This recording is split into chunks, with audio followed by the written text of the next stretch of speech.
Everyone, hope you're fine and doing great. Today I'm here with another new video in which I will explain you about the icon size in your device Xiaomi 12X. But firstly, if you're new to my channel, do subscribe and hit the bell icon.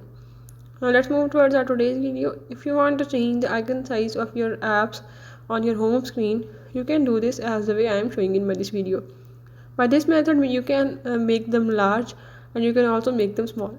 The only thing you have to do is follow the steps and watch complete video.